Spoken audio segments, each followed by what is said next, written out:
What made you keep going? It was really the fact that it felt like my own thing. It felt like my baby. I mean, I think one thing that consulting you're just exposed to when you work in a career like consulting or banking or anything is you learn to work hard almost like not that anyone that goes into it isn't already a hard worker, but when you're working 60, 70, 80-hour weeks, you become more conditioned to it. And so for me, it wasn't like I was scaling up in terms of work. It all felt the same. I would actually say that lifting up heavy boxes and doing all this sort of stuff, I think we'd spoken previously, but on our move out weekend, we moved, I don't even know how many pounds of boxes. Like I couldn't quantify it. I just remember the next day I was so sore that I took a day off work because my body was just aching. But the entire time and even the day after, I felt this high that I hadn't felt working in consulting the entire time.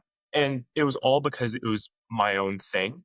And I was seeing the fruits of my labor in terms of, happy customers, happy parents, just like the logistical flow, everything flowing smoothly, pickup after pickup after pickup.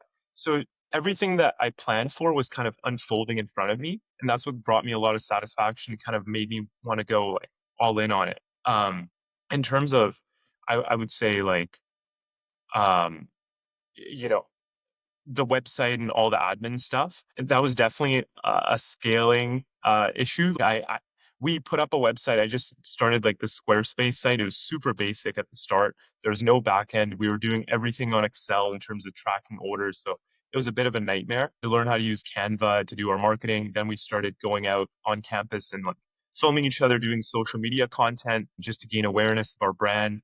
And all of that was such a fun journey.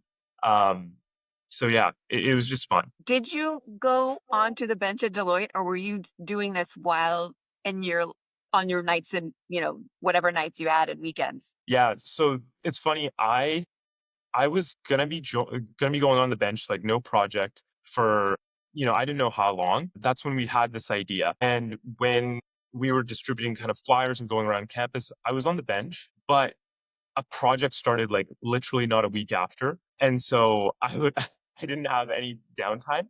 And so when we started this business and it was going full force, I was in the midst of a client project and flying every week. And so I would come back on a Thursday night, and Thursday night I would go to the campus and start handing out empty boxes to the kids that were like delivering our empty boxes. And I would do that Fridays as well, Saturday, Sunday, and then Sunday night I'd fly out. And after work every day, I'd be answering emails, responding to calls that I'd missed throughout the day. So but it didn't feel like work. It was so exciting. It was such an exciting time.